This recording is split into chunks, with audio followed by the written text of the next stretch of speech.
ashabihi wa man tabi'ahum bi ihsanin ila yaumiddin, amma ba'du. Alhamdulillah, kita bersyukur kepada Allah Subhanahu wa taala yang mana pada malam hari ini Allah Subhanahu wa taala masih memberikan kepada kita umur panjang dalam ketaatan kepada Allah Subhanahu wa taala. Karena manusia yang terbaik adalah mereka yang panjang umurnya dan dimanfaatkan dalam rangka beribadah kepada Allah. Sebagaimana manusia yang terburuk adalah mereka yang panjang umurnya namun diisi dengan kemaksiatan kepada Allah Azza wa Jalla. Dan kita berada di sini tidak lain tidak bukan adalah untuk beribadah kepada Allah, memburu malam-malam yang terindah yang disebutkan oleh baginda Rasulullah sallallahu alaihi wasallam. Maka di antara salah satu resep untuk mendapatkan malam Lailatul Qadar mudah saja. Di antara cara termudah untuk mendapatkan malam Lailatul Qadar yaitu jangan pernah berhitung. Itu saja caranya. Kalau kita sudah mulai berhitung, maka kita tidak akan mendapatkan malam Lailatul Qadar. Artinya kita harus hitung ini malam keberapa, malam sekian. Kalau sudah demikian, maka kita tidak akan mendapatkan malam Lailatul Qadar. Kalaupun kita mendapatkan malam Lailatul Qadar, maka tidak akan maksimal. Tapi bagi mereka yang tidak berhitung, maka sudah pasti mereka akan mendapatkan malam Lailatul Qadar. Karena yang terpenting adalah bagaimana mereka mengisi 10 malam terakhir dengan beribadah kepada Allah Azza wa Jalla. Dan semoga duduknya kita di masjid ini adalah bagian daripada kita mengisi malam-malam terakhir Ramadan. Ikhwatul Islam, saudara kaum muslimin, kaum musliman, ikhwani, akhwati, rahimani wa rahimakumullah. Pada kesempatan kali ini, kita akan kembali memberikan motivasi kepada kaum muslimin tentang bagaimana supaya ibadah puasa kita diterima oleh Allah Subhanahu wa taala. Karena selalu kita ingatkan ikhwatul Islam, tidak semua orang yang beribadah diterima oleh Allah Subhanahu wa taala ibadahnya. Dan salah satunya adalah ibadah puasa. Makanya Nabi sallallahu alaihi wasallam pernah menyebutkan banyak orang yang beribadah tapi mereka tidak diterima ibadahnya. Mereka hanya mendapatkan rasa lapar dan dahaga sahaja. Artinya Allah tidak memerlukan ibadah puasanya. Tentu kita ingin bertanya, bagaimana supaya ibadah puasa kita diterima? Yang mana tujuan akhir daripada kita berpuasa adalah mendapatkan ampunan Allah Subhanahu wa taala. Itulah yang akan kita bahas pada malam hari ini, ikhwatul Islam. Dan semoga pembahasan yang singkat ini memberikan faedah kepada kita bersama.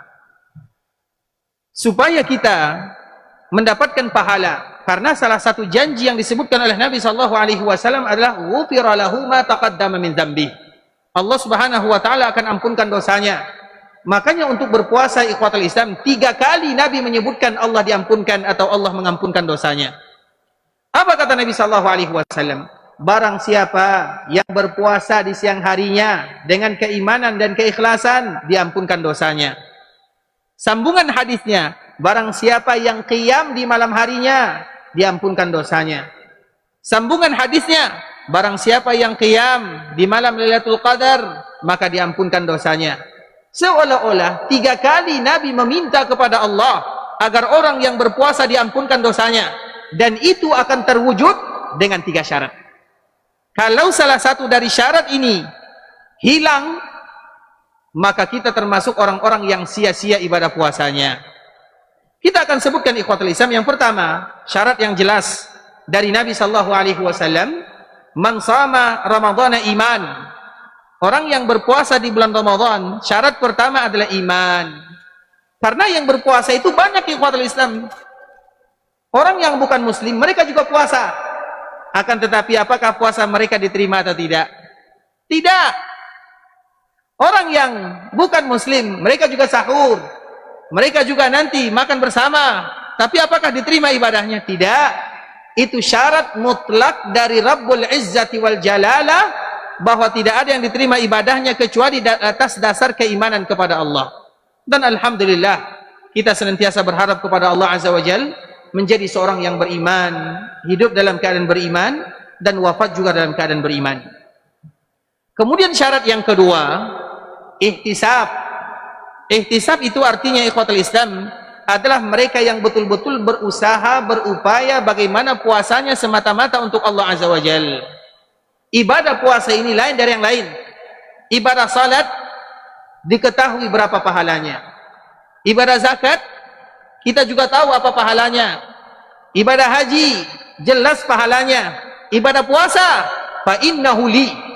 Allah menyebutkan itu milikku. Milik Allah maknanya, semakin seseorang mantap kualitasnya, keikhlasannya, menyembunyikan ibadahnya, maka itu semakin terbaik. Oleh karenanya ikhwatul Islam, di antara salah satu yang diinginkan oleh puasa bagi kita adalah mengikhlaskan ibadah. Puasa, semua ibadah ikhlas, tapi puasa yang terpenting. Makanya dikala kita berpuasa, apapun aktivitas yang kita lakukan, usahakanlah disembunyikan. Jangan sedikit-sedikit ikhwatul Islam, tidak makan sahur, kemudian kurang semangat, kita posting, mohon maaf guys, hari ini tidak sahur. Berarti keikhlasannya kurang. Misalnya dikala berpuasa, kita dianjurkan untuk berbagi, misalnya berbagi takjil.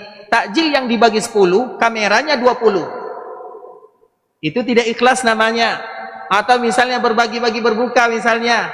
Disitulah letaknya kata Allah, fa innahu li. Itu milikku.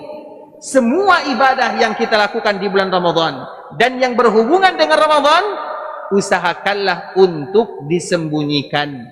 Apalagi zakat, sedekah, yang betul-betul dianjurkan bagi kita memperbanyak dan melakukannya di dalam bulan Ramadan. Jangan seperti yang tadi kita sebutkan, kita infak hanya dua karung beras, tapi kamera di mana-mana. Itu yang kita usahakan untuk menyembunyikannya. Karena kalau tidak demikian, maka kita tidak mendapatkan syarat yang kedua. Baik, sekarang syarat yang ketiga. Ini yang agak sedikit berat dan inilah yang akan kita bahas. Syarat yang ketiga ini ikhwatul Islam. Di dalam sebuah hadis Nabi SAW menyebutkan as-salawatul khams wal jumu'atu ilal jumu'ah wa ramadhan ila ramadhan mukaffiratul lima bainahuma idza jutunibatil kabair. Apa maknanya?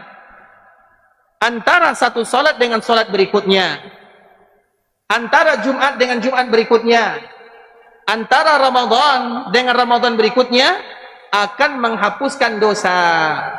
Artinya seseorang dikala diberikan kesempatan untuk beribadah di bulan Ramadan, kemudian datang lagi kesempatan berikutnya untuk berpuasa di bulan Ramadan, itu adalah salah satu untuk menggugurkan dosanya. Selama syarat yang ketiga, idza jutunibatil kabair, selama mereka menjauhi dosa-dosa besar. Apa maknanya? Berarti kalau kita masih melakukan dosa besar, tidak akan diterima. Paham sampai di sini? Syarat yang ketiga ini ikhwatul Islam, Nabi menyebutkan idza jutunibatil kabair. Seolah-olah Nabi SAW mengatakan, siapapun yang berpuasa di bulan Ramadan, kemudian mereka diberikan kesempatan untuk Ramadan berikutnya, mereka akan diampunkan dosanya dikala mereka beribadah selama mereka menjauhi dosa besar. Kalau hadis ini kita balikkan, dikala mereka tidak melakukan atau tidak menjauhi dosa besar, maka mereka tidak akan mendapatkan pahala yang dijanjikan. Artinya mereka tidak akan diampunkan.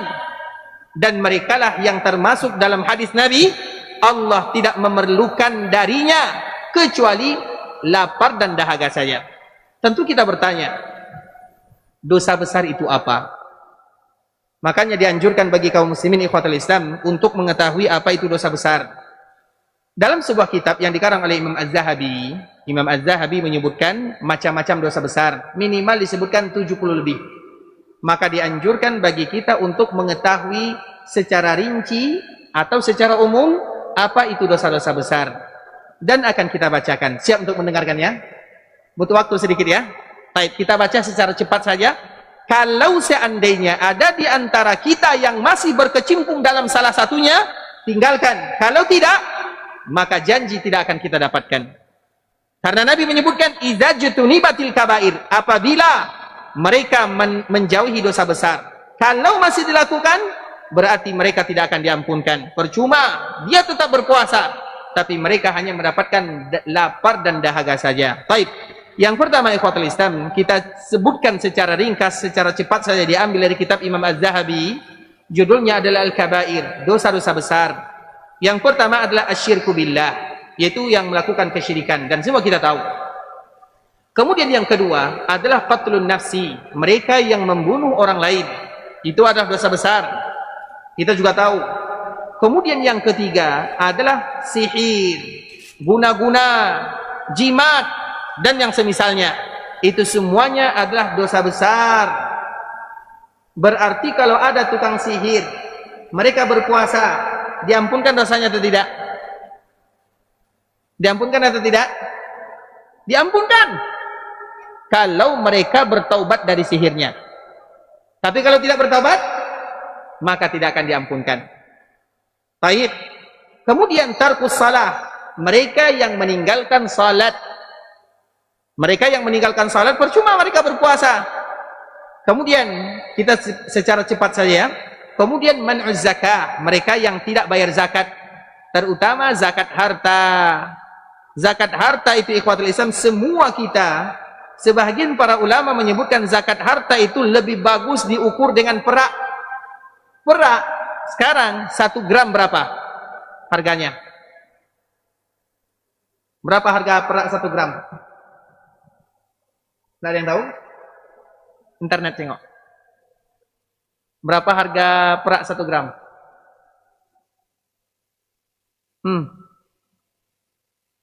Berapa? Ada yang tahu? Berapa? 17.000. Anggaplah kita bulatkan 20.000. 20.000 karena perak itu 595. 595 dikali 20.000. Berapa hasilnya? Berapa? 12 juta. Siapapun yang punya uang tersimpan 12 juta, maka sudah ada kewajiban zakat pada dirinya. Berarti semua kita di sini berzakat dan dihitung semuanya. Para pedagang hitung semuanya, yang kecil dan yang besar. Yang punya harta hitung emas yang ada di tangan keluarganya, hitung semuanya.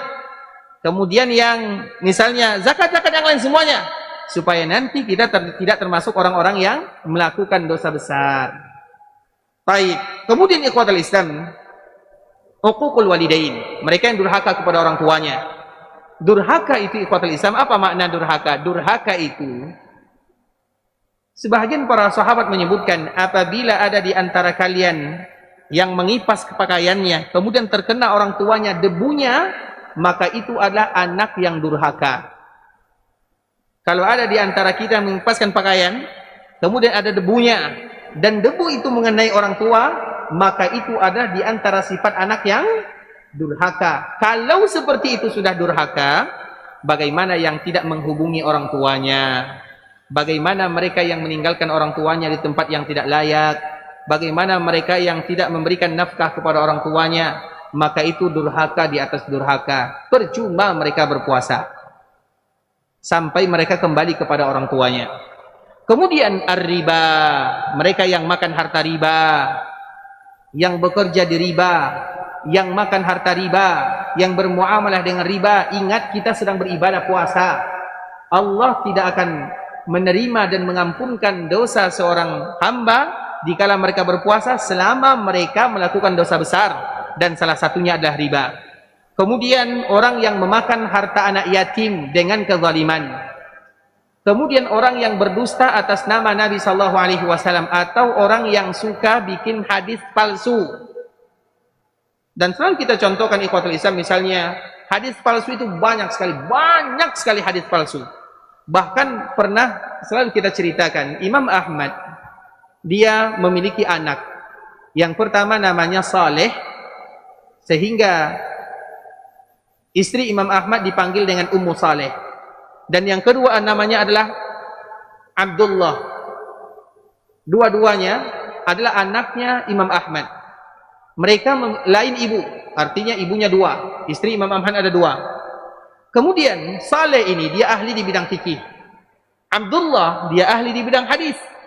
Kemudian dikala dia menghafal hadis, apa kata ayahnya? Diberikan hadis 1, 100, 1000, sampai dia menghafal 200.000 hadis. 200.000. 200.000 itu bukan sedikit ikhwatul Islam, banyak. Kita saja menghafal Arba'in Nawawiyah, Arba'in Nawawi yang cuma 42 hadis tidak bisa-bisa. Ini dihafalnya 200.000. Kemudian setelah dihafal, apa kata ayahnya? Wahai anakku, ketahuilah, semua yang kamu hafal itu adalah hadis yang lemah dan yang palsu semuanya. Jadi hadis palsu itu banyak sekali Bapak Ibu. Siapa yang makan bazinjan maka akan sehat. Bazinjan itu terong ya, ada hadisnya. Siapa yang makan bazinjan itu akan mendapatkan kesehatan ini, kesehatan itu. Padahal yang buat hadis itu adalah orang yang suka bazinjan, yang suka terong, maka dia buat hadis terong. Siapa yang minum kopi masuk surga, padahal yang buat hadisnya suka kopi. Kita tidak masalah, suka makanan tidak menjadi masalah, tapi jangan disandarkan kepada Nabi. Itu saja masalahnya. Bisa dipahami? Dan itu banyak sekali ikhwatul Islam. Makanya berdusta atas nama Nabi itu tidak akan diterima ibadah puasanya sampai mereka meninggalkannya dan mencabut perkataannya. Dan banyak contoh. Siapapun yang sudah berumur 40 tahun maka harus pakai tongkat misalnya. Itu semuanya hadis dari mana ikhwatul Islam? Dari mana? Al-kazibu ala rasul, berdusta atas nama Nabi, bukan dosa kecil, dosa besar semuanya. Dan itu dimasukkan oleh Imam Az-Zahabi dalam kitabnya. Kemudian taib. Apalagi ikhwatul Islam? Kemudian iftar Ramadan, orang yang berbuka dengan sengaja, itu sudah pasti. Al-firaru minaz zahab, orang yang lari dari medan perang. Az-zina, mereka yang berzina. Al-imamul ghash, pemimpin yang menipu rakyatnya. Pemimpin itu semuanya, mulai dari tingkatan bawah sampai di atas. Kemudian ikhwatul Islam, minum khamar, kemudian sombong, kemudian sumpah palsu. Kita sebutkan yang tidak perlu dijelaskan, kita tidak jelaskan ya, karena kita ingin tahu saja secara ringkas apa itu dosa besar. Kemudian al-liwat, LGBT kalau bahasa kitanya, luti, itu adalah dosa besar. Kemudian menuduh wanita-wanita yang baik melakukan perbuatan dosa. Kemudian al-wulul, ini paling banyak. Wulul, apa itu wulul? Wulul itu ikhwatul Islam, orang yang menerima upah, yang menerima uang karena pangkatnya. Orang yang menerima uang karena pangkatnya disebut dengan wulul. Apa contohnya? Contoh, ada salah satu yang diberikan pangkat, diamanahkan kepadanya. Kemudian ketika dia ada pangkat jabatan ini, kita datang kepadanya membawa hadiah. Boleh tidak orang ini menerima hadiah dan boleh tidak kita memberikan hadiah? Apa jawabannya? Apa jawabannya? Susah jawabannya ya. Ingat, jangan sampai kita termasuk ini wulul namanya. Ada orang misalnya, contoh yang ketua RT saja lah. Ini contoh yang paling bawah. Kemudian ketua RT ini dia menjabat jadi ketua RT. Tiba-tiba kita datang ke rumahnya bawa hadiah. Boleh atau tidak? Boleh atau tidak? Hah? Boleh atau tidak? Boleh. Karena kebetulan ketua RT-nya orang tua sendiri. Kalau orang tua atau teman atau orang yang selalu bagi hadiah sama dia. Misalnya ketua RT ini ada tetangganya. Tetangga ini sebelum dia jadi ketua RT, mereka sudah saling bagi hadiah, selalu berikan hadiah. Kemudian jadi ketua RT tetap diberikan hadiah, tidak menjadi masalah. Tapi kalau hadiah itu muncul ketika dia sudah jadi ketua RT, sebelumnya dia kemana? Tiba-tiba ada pangkat, datang membawa hadiah, wulul namanya, wulul. Kalau bahasa kasarnya, tidak usahlah kita sebutkan bahasa kasarnya. Wulul, intinya wulul. Dan wulul itu mereka berbahaya di hadapan Allah Azza wa Jalla. Nabi paling tidak suka. Ada orang yang syahid. Syahid di jalan Allah Azza wa Jalla. Syahid itu ikhwatul Islam, berjihad. Meninggal. Semua sahabat memujinya. Masuk surga, syahid. Apa kata Nabi? Finnar. Dia masuk dalam api neraka. Kenapa? Karena wulul. Wulul itu bahaya ikhwatul Islam. Kalau Allah berikan kepada kita amanah, jabatan, kemudian ada yang kasih uang, berikan kepadanya. Karena sudah pasti ada kepentingan di belakangnya. Kecuali kalau tidak ada kepentingan. Dan itu bukan hanya jabatan guru. Contoh misalnya punya guru, kebetulan dia mengajar anak kita. kemudian kita beri hadiah. Boleh atau tidak? Boleh atau tidak? Hati-hati jawab ya. Jangan iya, jangan tidak. Boleh atau tidak? Boleh kalau kita terbiasa berikan hadiah kepadanya. Kebetulan guru ini tetangga kita. Kita terbiasa bagi hadiah. Jadi sebelum dia jadi guru, kita juga sudah beri hadiah. Ketika jadi guru, kita juga beri hadiah. Tidak menjadi masalah. Tapi tiba-tiba dikala dia jadi guru dan kebetulan anak kita yang diajar, maka kita berikan hadiah. Wulul namanya. Dan itu banyak sekali ikhwatul Islam. Karena masalah uang ya. Masalah uang ini berat. Jangan kita anggap yang berat itu hanya riba. Yang paling berat dari riba adalah wulul. Wulul ini banyak. Kalau tidak pakai di bawah, tidak maju jalan. Padahal itulah tugas. Ingat ikhwatul Islam, semua kita akan dihadapkan dengan Allah Subhanahu wa taala. Dan mereka yang ada wululnya, maka itu di antara salah satu dosa besar. Nabi sallallahu alaihi wasallam yang menyebutkannya. Kemudian, adzulum. Mereka yang zalim sudah pasti. As-sariqah, mencuri, qat'ut tariq. Mereka yang merampok atau begal kalau bahasa kitanya. Kemudian al-rijla. Kemudian al-yaminul ghamus, mereka yang bersumpah palsu, kita juga tahu. Kemudian apalagi qatilun nafsih, orang yang membunuh jiwanya atau bunuh diri, itu adalah dosa besar.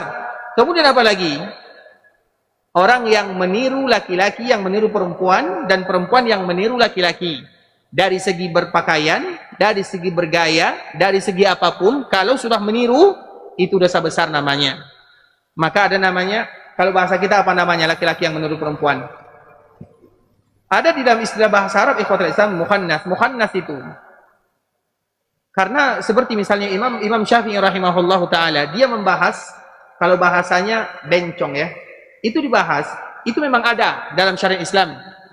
Mereka disebut dengan ini karena memang mereka punya dua kemaluan. Mohon maaf ya. Mereka memang betul-betul punya kemaluan. Punya dua kemaluan. Maka itu yang tidak menjadi masalah.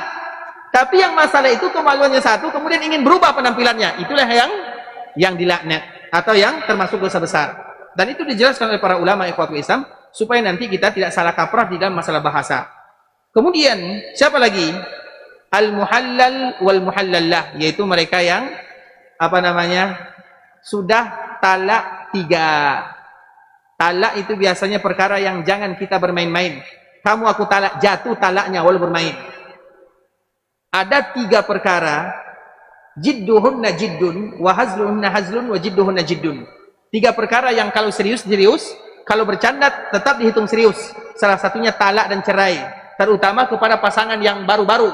Sedikit-sedikit aku ceraikan kamu. Kalau kalimat ini sudah 3 kali terucap, habis, tidak boleh pulang.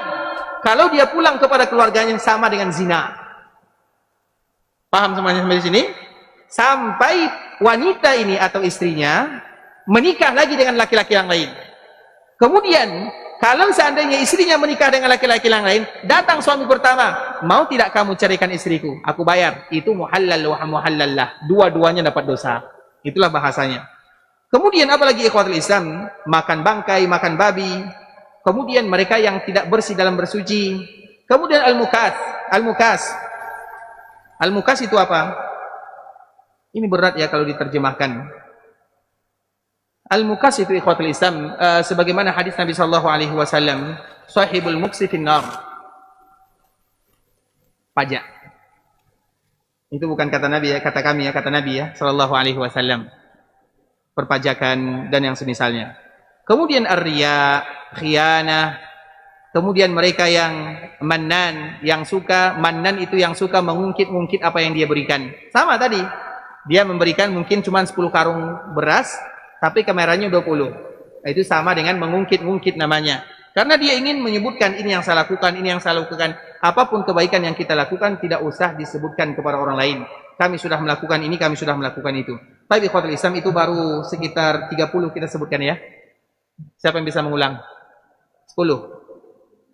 Artinya supaya nanti kita, karena ini syarat yang terberat, dosa kita akan diampunkan oleh Allah dikala kita berpuasa, selama kita menjauhi dosa-dosa besar. Artinya kalau kita tidak jauhi, maka puasa kita tidak akan diterima. Tetap kita berpuasa, tapi dosa kita tidak akan diampunkan oleh Allah Azza wa Jalla, karena itu syaratnya. Dan kami anjurkan kepada kita bersama untuk nanti kembali menyebutkan ya, karena waktu juga yang memisahkan kita. Sekarang mungkin kita buka sesi tanya jawab, mungkin 1 atau 2. Kalau ada yang ingin bertanya, maka kami persilakan. Barakallahu fiik. Ada yang ingin bertanya, kami persilakan. Baik, silakan. Pertanyaan sesuai tema ya. Baik.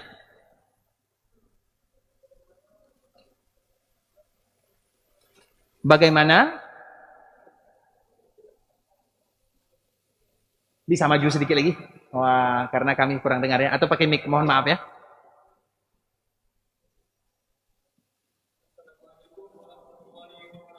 Waalaikumsalam warahmatullahi.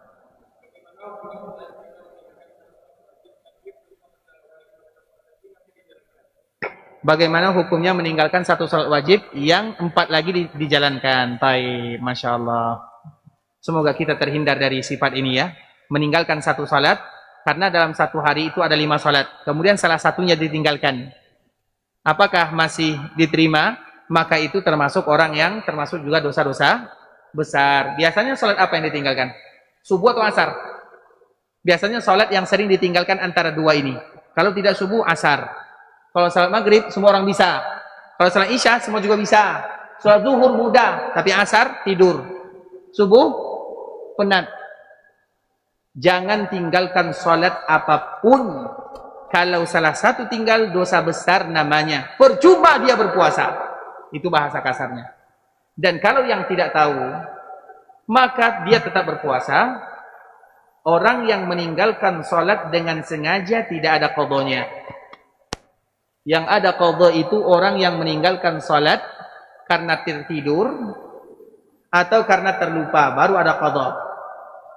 Kalau seandainya di pagi hari kita tidur karena tadarus misalnya sampai jam 1 malam, kemudian langsung sahur setelahnya, kecapean, tidur salat subuh, maka silahkan nanti salat jam berapa kita bangun. Tapi hari berikutnya tidak usah lagi tadarus. Hari berikutnya tidak usah lagi tadarus. Percuma tadarus kalau kita tidak salat subuh. Dan itu banyak terjadi. Banyak orang yang tadarus sampai jam 12 malam. Kemudian sahur sampai jam 2 malam. Kemudian bangun jam 9 pagi. Percuma. Maka hilangkan yang sunnah, lakukan yang wajib. Yang wajib tetap dikedepankan. Tadarus itu sunnah. Menghidupkan malam Ramadan sunnah. Yang wajib itu salatnya, puasanya, itu yang wajib. Tapi kalau kita bisa gabungkan, maka lakukan semuanya. Jelas ya? Qadha tidak ada kecuali yang lupa atau yang tertidur. Yang meninggalkan salat dengan sengaja tidak ada qadha, kecuali dia bertaubat kepada Allah Subhanahu wa taala. Dan semoga Allah ampunkan dosa kita bersama. Baik, yang lain. Silakan. Mungkin mic-nya diapor ke belakang ya. Barakallahu fiik. Ini sebelumnya mohon maaf ya, mengambil waktu sedikit ya. Assalamualaikum warahmatullahi wabarakatuh.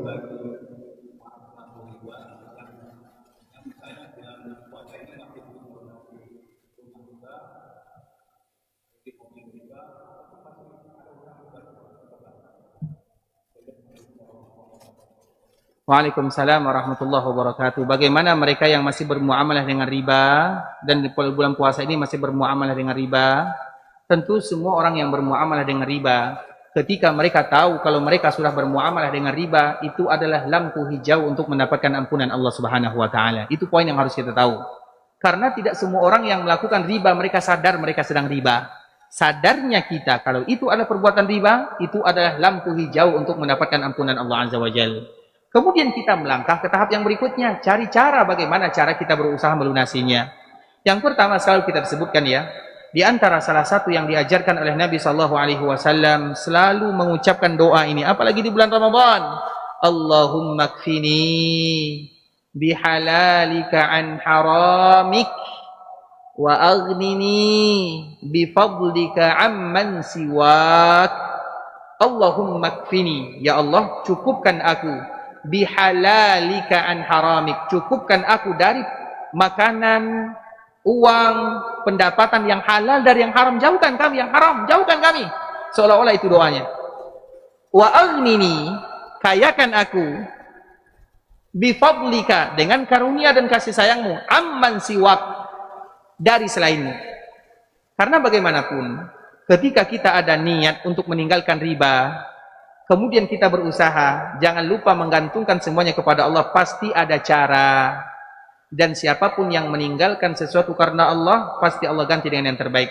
Saya selalu bercerita ya, saya tidak bercerita orang lain, saya bercerita keluarga diri saya sendiri, keluarga saya, keluarga dekat sekali. Dia bekerja di riba. Saya bilang, bang, riba. Setiap saya ceramah, padahal saya ini keluarganya, tidak pernah hadir. Dia tahu, kenapa tidak hadir, bang?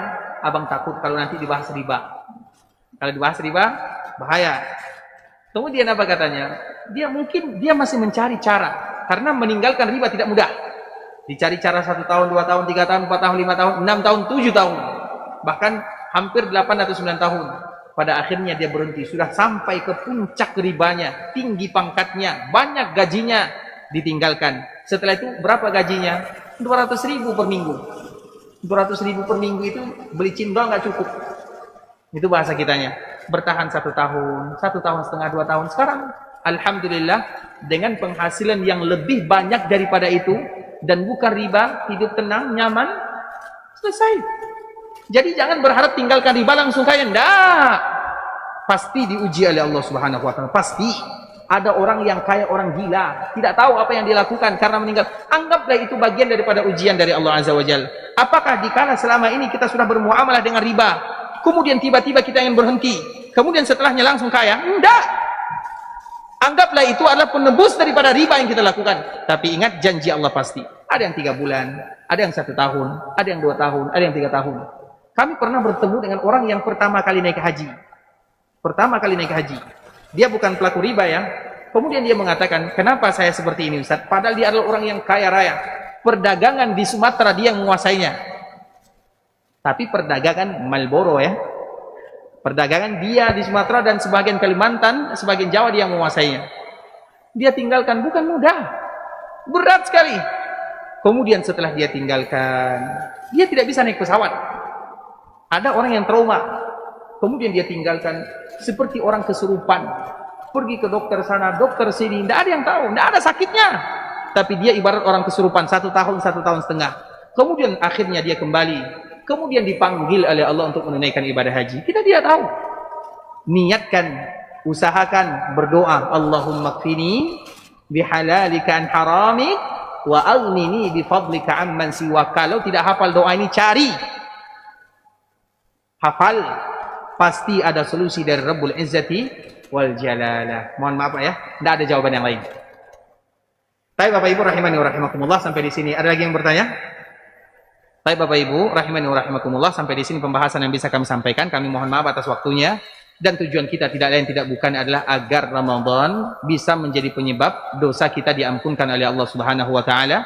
Dan syarat supaya dosa kita diampunkan, yang pertama iman, yang kedua ikhlas, dan yang ketiga jauhi dosa-dosa besar. Dan semoga Allah mudahkan kita untuk bisa melakukan 3 syarat ini. Barakallahu fikum, jazakumullahu khairah. Subhanakallahumma bihamdika asyhadu an la ilaha illa anta astaghfiruka wa atubu ilaik. Wa sallallahu wa sallim ala nabiyyina wa habibina wa khalilina wa sayyidina Muhammadin wa ala alihi wa sahbihi wa sallam tasliman katsira. Assalamualaikum warahmatullahi wabarakatuh.